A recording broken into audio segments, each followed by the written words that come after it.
ሁለተኛ ክፍል ናት። ምን ትላለች አሁን እንዲሁ ነው ስታይ? አልነግራትም ብዙም ያው ታመምኩ ነው እንጂ የምለው ብዙ አልነግራትም። አሁንም ወጥቼም ስመጣ በቃ ስራ ነው የምላት። ሆስፒታል ውስጥ ስዕል ምናምን ስልላት ነበር በፊትና ሆስፒታል ውስጥ የተሳሉ ስዕሎችን እነዚህን ምስለው እኔ ነኝ እላታለሁ።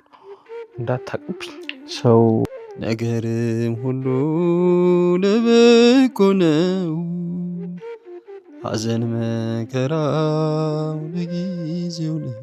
አሁን የሚያይ ይመስላል እንጂ አሁን አያይም አይደል? ግጂ ምንም አያልኝ አሁን አይ ምንም አያይ አይደለም ምንም የለም። ግን አሁን ስታይ በቃ የምታይ ነው የሚመስለውና ከጌታዬ እንዴት ዋላችሁ? አይታየህም አይደል? አይታየኝም። እስኪ እጅህን ስጠኝ። እንዴት ነህ? ሰላም ነው? ሰገደና አለመታየቱ የህመሙ አይነት ነው? አይ አሁን ነው 1-2 አመት ነው የሆነኝ አይ ነበር። አሁን ሙሉ በሙሉ አያሳይህ? አታየው? አላይም ሙሉ በሙሉ ምንም አላይም። ምንድነው የህመሙ አይነት ያሬዶ? ህመሙ መጀመሪያ በግፊት ነው የጀመረኝ። ግፊትና ስኳር ነው የታየው። ከዛ ስኳሩ ታየና ሹት አደረገ ብለው ኩላሊት ፌል አድርጓል አሉ። አልደረስንበትም መሰለኝ ፌል አድርጓል ብለው ያው ዲያሊሲስ መጀመር አለበት አሉ። ዲያሊሲስ ከጀመርኩ በኋላ ነው ከእንደገና ደግሞ አይኔም ከ1 አመት ከምናምን በኋላ ጠፋ። አሁን እንግዲህ ወደ 5ኛ አመቴ እየመጣ በሳምንት 3 ጊዜ ነው ማለት ነው። 5 አመት ሙሉ?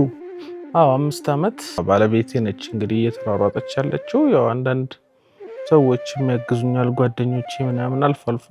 በዛ ላይ አንድ ዲያሊሲስ ውድ ነው 5200 ብር። ሳምንት 3 ነው የምታደርገው። አንዷ 5200 ብር ነው አንድ ቀን። አሁን ዛሬ ስታረግ 5200 ያደክማል። በጣም ነው የሚያደክመው። ዲያሊሲሱ በጣም ያደክማል። ሁሉ ጊዜ መወጋት ነው አይደለም? በቃ ሁሌ በመርፌ ነው። መርፌ ትወጋለህ። 4 ሰዓት ነው የምትተኛው አልጋ ላይ እንዳለ ደምህ ወጥቶ። እየሄድክ ነው የምትወስደው? አዎ እየሄድኩ። እንትኑስ ገቢውን ከየት ነው የምታገኘው? እንግዲህ 5 አመት በሳምንት ስንት ጊዜ ነው? 3 ጊዜ። ያው እኔ እንትኑ ገቢም ስለሌለኝ 2 ነው የማደርገው። ጠነቀቀና ፈሳሾች ምግብ ምናምን በጣም ተጠንቅቄ 2 ለማድረግ ነው ብር ለመቆጠብ የሚመከረው 3 ነው። አንድ ጊዜ 5200 ብር ነው። አንድ ጊዜ 5000? አዎ።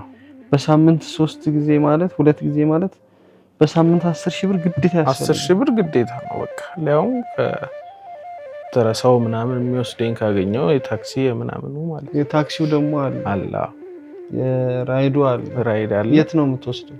ጎሮ የረር ሆስፒታል። ከዛ በኋላ አይንህም ያው የሱ እንትን አይንህንም አሳወረው። ቦታዎች ሄጃለሁ፣ አይን ህክምና ቦታዎች። ከዲያሊሲስ ውጪ ቋሚ የሆነ ህክምና ንቅለ ተከላ የሚባሉ ነገሮች አሉ። እሱን አንተ አላልክም ወይስ ምንድነው? ንቅለ ተከላ ሞክረን ነበረ ጳውሎስ እንትን እንዳደረግንና ግን የባለቤት ሄደም አይነት የተለያየ ነው። አዎ ከሷ ልትሰጠኝ ነበር። እሺ ሌላ ሰው ወንድሞቼ ነው ትልልቆች ናቸው። እነሱም የየራሳቸው ህመም አላቸው። ኦክሲጅንም ትወስዳለህ?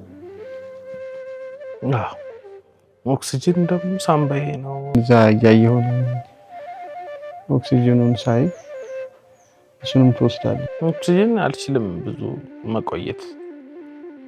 ሳምባ የግዴታ ያስፈልገኛል። በቃ አብሶ ዲያሊሲስ አድርጌ ስመጣ ያፍነኛል። ልጅስ አለ? 9 አመት ልጅ አለች። አሁን ኩላሊት ብታገኝ ስላላገኘህ ነው የሚሰጥህ? የሚሰጥም የለም ገንዘቡም የለም። አሁን በየጊዜው ወጪ ነው። እንደገና በመሃል ህክምና አለ። መድኃኒቶች እንደምታያቸው ናቸው። ብዙ መድኃኒቶች ወስዳለሁ፣ የካልሲየም እነዚህ ስላሉ። አሁን ሰው ቢረዳኝ የምትለው ነገር ምንድነው? ዲያሊሲሱን ብችል 3 ባድርግ በሳምንት 3 ማድረግ አለብኝ ግዴታ ነው። እንደገና ባለቤቴንም እንዲያግዙልኝ ነው። በቃ እሷ እየተሯሯጠች ነው። በጣም ቁጭ ብያለሁ። በቃ አሁን እኔ በፊት ተሰራ ነበር ብዙ ቦታዎች ፈርኒቸር ባለሙያ ነበርኩ። ብዙ ቦታዎች ሰርቻለሁ። ትልልቅ ሰዎችን ቤቶች ሰርቼ ነበረ። ግን ያው በቃ ቁጭ ስትል ቁጭ አልኩባት በቃ ቤት ውስጥ።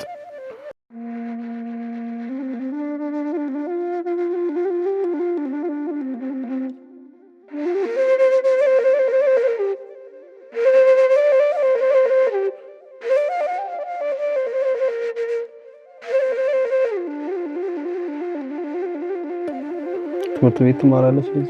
አዎ ትማራለች። ስንተኛ ክፍል ነች? 2ኛ ክፍል ናት። ምን ትላለች አሁን እንዲህ ሆነ ስታይ? አልነግራትም ብዙም ያው ታመምኩ ነው እንጂ የምለው ብዙ አልነግራትም። አሁንም ወጥቼም ስመጣ በቃ ስራ ነው የምላት። ሆስፒታል ውስጥ ስዕል ምናምን ስልላት ነበር በፊትና ሆስፒታል ውስጥ የተሳሉ ስዕሎችን እነዚህን ምስለው እኔ ነኝ እላታለሁ እንዳታቅብኝ።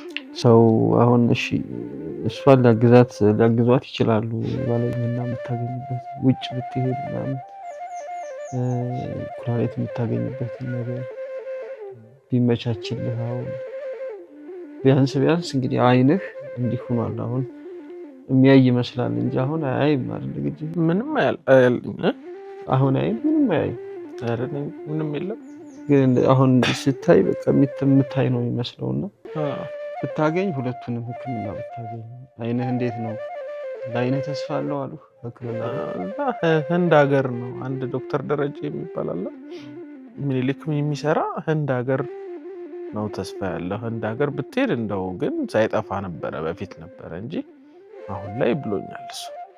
ይሄኛው ነው ይሄኛው በጣም ተጎድቷል።